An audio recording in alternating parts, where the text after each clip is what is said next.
Dit is goed om julle volgende te sien. Welkom in hierdie plek, in hierdie ruimte, die tyd van die oggend. Net so 'n paar afkondigings van my kant af. Soos julle weet, as julle gereeld sou kom, sou julle weet dat die Lida bring elke week een van haar pragt bonsai saam, wat ons kan waardeer. Ek wil vir julle vra om asseblief aan haar te dink in hierdie tyd. Sy het 'n heupvervanging gehad. Sy is by die huis, sy sterk eintlik baie mooi aan, maar sy is by die huis. So ek wil vir julle vra om spesifiek aan Tannie Lida te dink in hierdie tyd.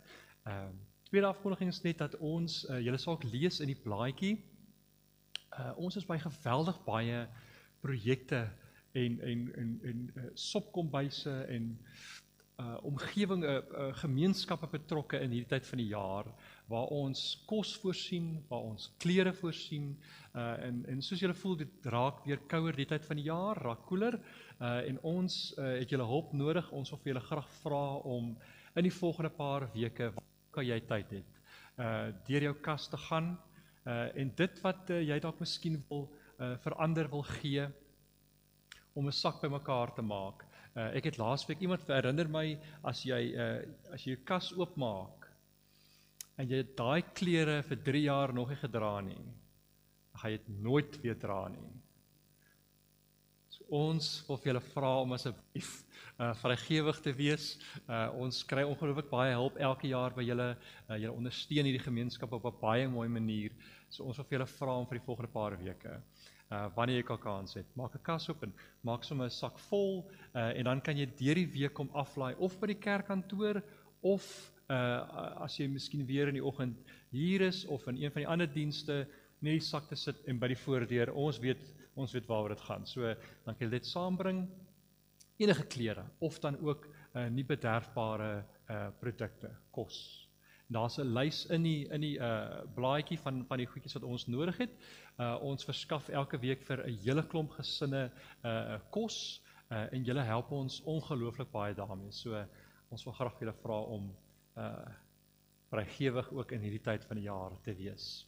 En dan die laaste afkondiging, vir die volgende 2 weke, maar my kollegas, Dr. Mias en dan ook Andre Achenbach, gaan hierdie dienste waarneem vir die volgende 2 weke. Julle was in die verlede al baie genadevol, is dit die woord? Baie kind met hulle gewees, en julle het met sagte oë na hulle gekyk, so ek wil vir julle vra om dan dieselfde te doen as hulle vir die volgende 2 weke hier gaan waarneem. Ek is dan weer terug oor 3 weke. Ek het 'n refleksie op die oggend, op ons refleksie oomblik. Ek het hierdie week 'n gesprek gehad met 'n vriendin van my, wat vir my verduidelik het, is wat vir my sê, dat as iemand vir haar vra hoe dit met haar gaan, dan is daar geïrriteerdheid wat in haar opstoot. Sy sê, dis nie omdat iemand vir haar dit vra nie, is omdat sy nie presies weet hoe om dit te antwoord nie. Sy vertel dat hoe sy in 'n plek is waar het vir haar voel asof sy 'n klomp balle gelyktydig moet vang. En hoe sy sien hoe haar kinders voor haar groot word. En asof sy nie tyd kan stop nie. En asof het vir haar voel asof die lewe soos 'n waterstroom maar net saamtrek en sy moet maar net bybly. En hoe die lewe soms vir haar oorweldig voel. Sê sy, as sy die vraag moet antwoord van hoe dit met haar gaan, as sy moet eerlik wees, sal sy sê, sy voel verdwaald. Sy is nie presies seker waar sy is nie. Ek het hierdie week toe mooi gedig gelees, wat ek vir ons nou vanoggend gaan lees, van David Wagner. En hy sê hierdie woorde wat nou by my bly in hierdie week. Hy sê, hier is waar ook al jy is. En waar ook al hier is, moet jy hanteer en ontvang as 'n baie wyse medereisiger. En ek wil graag vir ons hierdie gebed of hierdie gedig lees wat hy skryf. En hy noem hierdie gedig Lost. Stand still. The trees ahead and the bushes beside you are not lost. Wherever you are is called here, and you must treat it as a powerful stranger. You must ask permission to know it and be known. The forest breathes, so listen. It answers, I have made this place around you. If you leave it, you may come back again, saying, here, no two trees are the same. No two branches are the same. If what a tree or a bush does is lost on you, you are surely lost. So stand still. The forest knows where you are. You must let it find you. Wat my net herinner het, die hier wat ons soek, is nie hier wat ons soek is nie waar ons wil wees of voorhoop nie. Hier is waar ons is. En die ongelooflike gift om te kan stil staan waar jy is. En om lank genoeg te wag, lank genoeg te luister na wat is dit wat God vir jou wil sê oor waar hier is. Wat is dit wat God vir jou wil wys? En wat is dit wat jy moet sien van waar jy is? As 'n oomblik van refleksie volgend gaan ons vir mekaar tyd gee om stil te staan hier, want hier is waar ons is.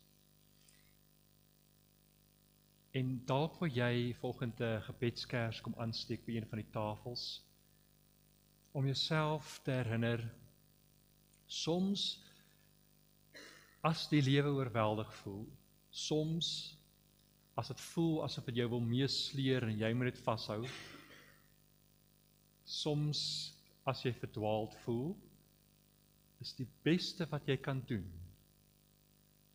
om net stil te staan, te wag, en te luister.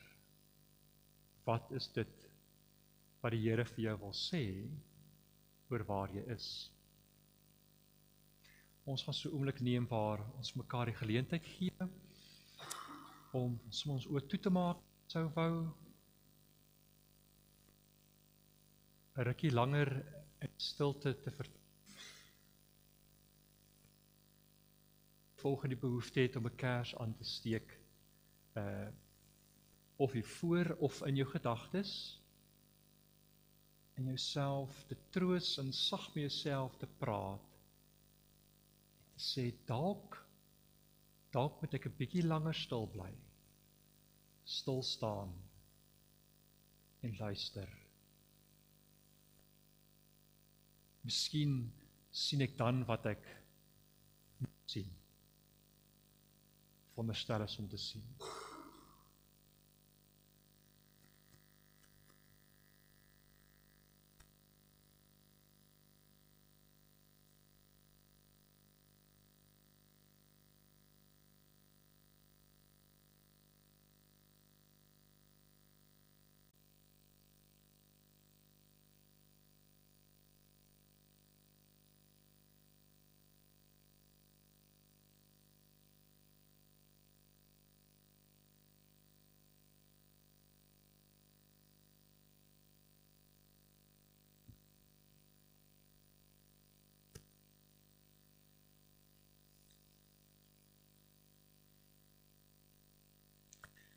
Ek wil graag vir ons volgende 'n teksgedeelte lees uit 1 Korintiërs 13 van vers 1 af. Jy is welkom saam te lees as jy wil saamgebring het.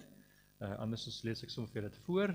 1 Korintiërs 13 vanaf die eerste vers.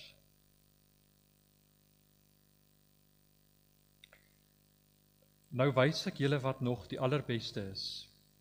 Al praat ek die tale van mense en engele, maar ek het geen liefde nie, het ek 'n stuk klinkende metaal, 'n galmende simbaal geword.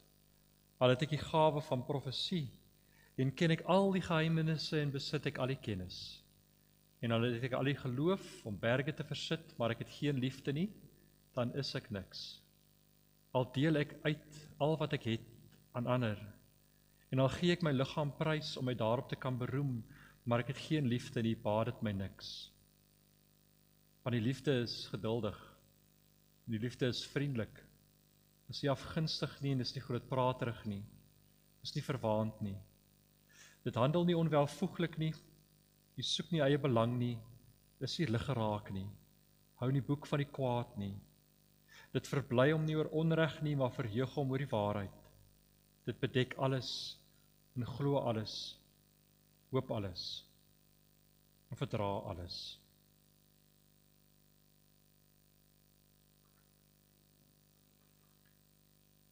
Liefde hou nie boek van die kwaad nie, maar bedek alles. Ek het 'n storie gehoor oor 'n oom wat onlangs 80 geword het. 'n Groot partytjie gehou. Al die familie het genooi, al sy vriende, en die hele aand het mense na hom toe gekom en stories kon vertel oor hoe hulle hom liefhet en wat 'n geweldige groot geskenk hy vir hulle is. En iewers in die aand toe staan sy beste vriend op, jarelange vriend. Hy was seremoniemeester gewees. En hy vertel toe, maak toe 'n geweldige mooi toespraak oor al die goed wat hierdie oom deur sy lewe behaal het, al die mylpale en die hoogtepunte, en hoe hy hom waardeer as 'n vriend, en hoe dankbaar hy aan in sy lewe is. En toe die oom se beurt is om op te staan, staan hy toe op, en hy bedank toe sy vriend, sy jarelange vriend, vir alles wat hy gesê het oor hom, maar ook alles wat hy nie oor hom gesê het nie.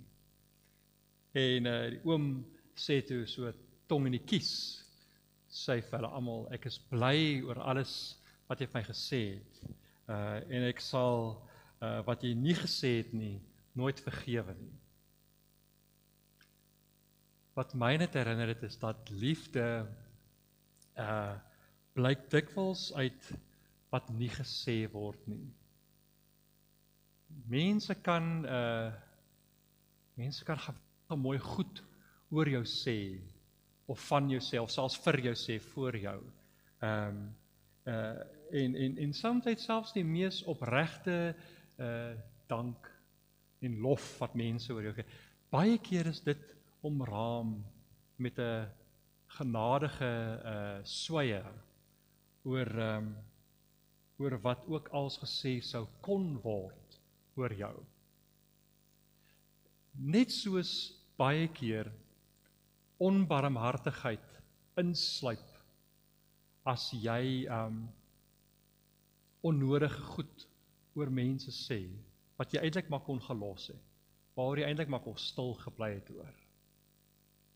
Liefde hou nie boek van die kwaad nie, skryf Petrus, bedek alles. Ek dink baie van ons stories vertel waar ons dieselfde ervaring gehad het, waar ons dankbaar is vir ons ouers wat van ons foute en ons misstappe vergeet het en gekies het om nie weer daaroor te praat nie. Of die wonderlike van goeie vriende wat nog steeds aan jou vashou, ten spyte van die feit dat hulle jou donker kant ken. Ten spyte van die feit dat hulle baie keer aan die ontvangkant was van jou donker kant. En dan die die geheimenis en die misterie dat intieme verhoudings traumatiese en pynlike insidente kan oorleef. Omdat iemand besluit het om te vergewe. Om iemand weer 'n kans te gee, ondanks die seer. En dan hierdie ongelooflike genade wat mense in ons lewe, familie en vriende, aan ons betoon, en kies om ons broosheid, en om ons mislukkings, en soms ook ons eie boosheid, om dit nie teen ons te hou nie.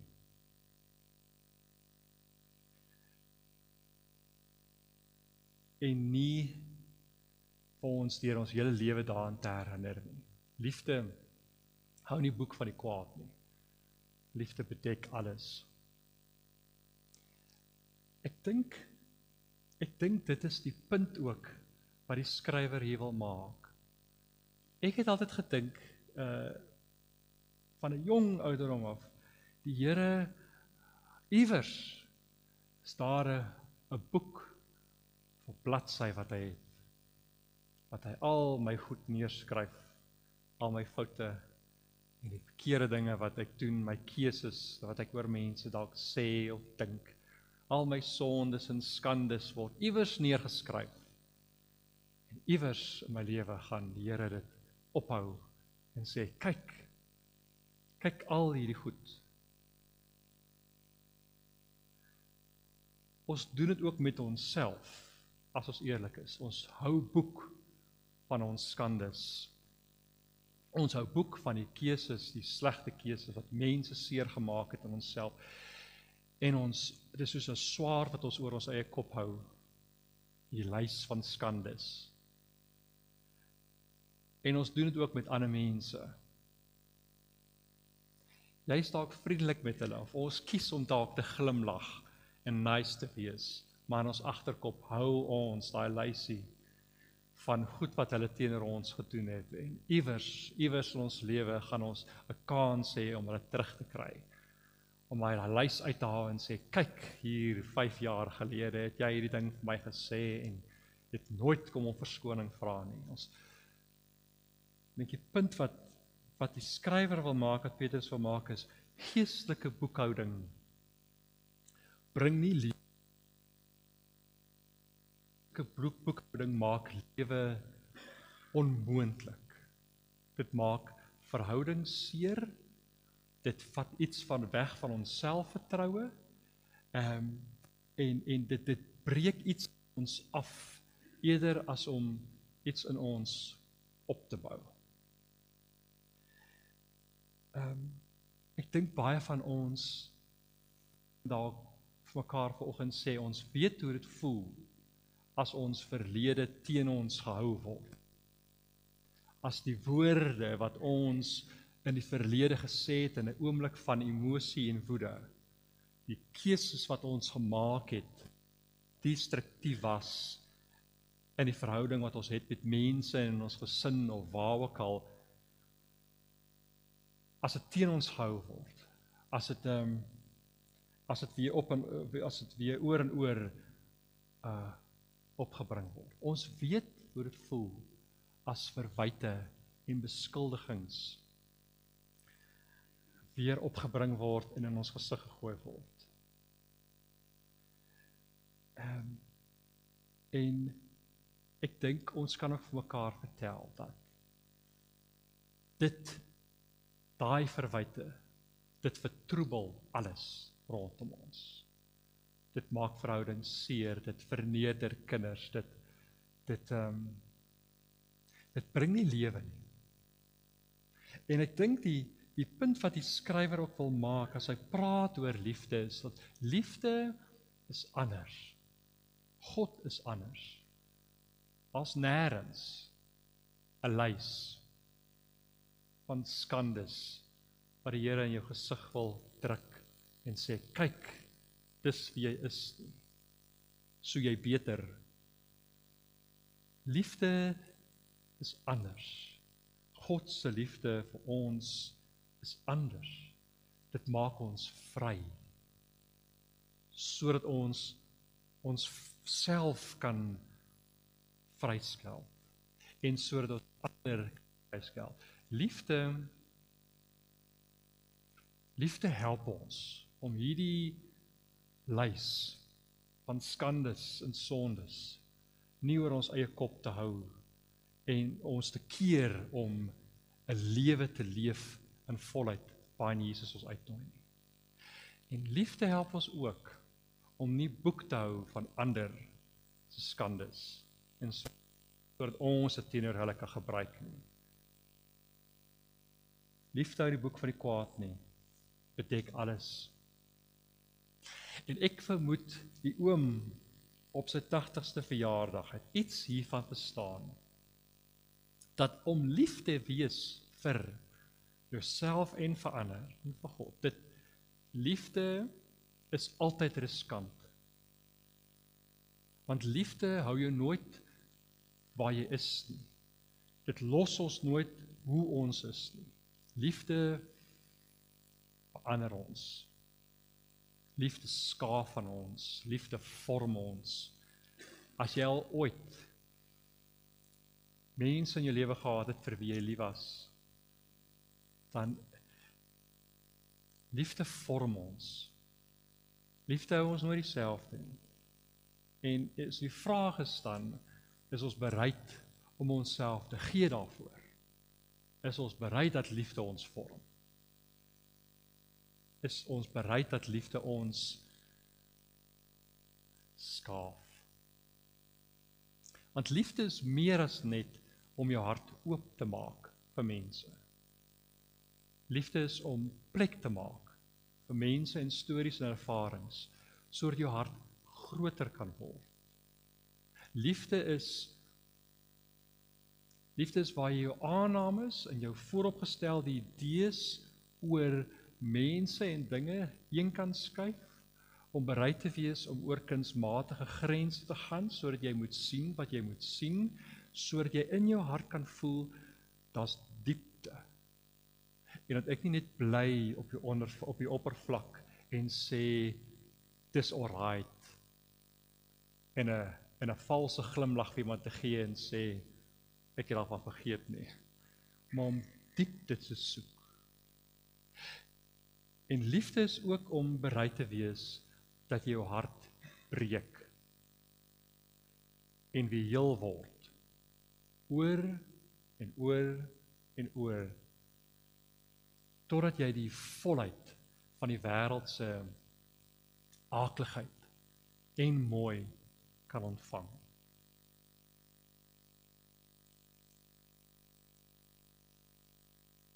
Liefde hou jou nooit soos wat jy is nie. God los ons nooit soos ons is nie. So om lief te wees is om jouself oop te maak om te verander en om dinge op 'n ander manier te sien, mense vanuit 'n ander hoek te sien. En ek dink dit is ook om Jesus ook vir ons gesê het, volg my.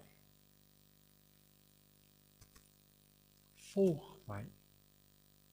Wie ook al sy lewe wil behou, gaan dit verloor. Wie ook al sy lewe opgee, gaan dit vind. Wie ook al bereid is om lief te wees, om jouself te gee vir mense, gaan lewe vind. Dis nie boekhou nie. Dis nie lysies nie. Liefde hou nie boek van die kwaad nie, maar bedek alles. Op die voorhand van Jesus se dood het hy sy na sy vriende gedraai en brood gebreek en wyn geskink en gesê, wat ook al in jou lewe gaan gebeur, wat ook al hierna gaan uitspeel, waar ook al daar liefde is, en waar ook al daar deernis is, daar is ek. So gaan wees lief vir mense. Ontvang my liefde. Maar moet dit vir jouself hou nie. gaan deel uit waar ook al jy is, waar ook al jy gaan. As ons vanoggend die nagmaaltekens, die tekens van die lewe ontvang, en jy proe die wyn, en jy eet die brood, herinner jouself aan dit. Liefde is meer as wat ons dink dit is. Liefde maak ons vry. Liefde werk nie met lysies nie. Liefde vergeet van jou foute. Liefde omarm. Liefde bedek alles. Liefde bring lewe. Ons gaan so 'n paar oomblikke so in die stilte sit. Miskien wie jy oor toemaak. Ons moet net 'n oomblik reflekteer oor wat jy gehoor het. En as jy vanoggend die behoefte het om van die wyn of van die brood te kom ontvang en op een van die tafels te gebruik, dan is jy welkom dit te doen.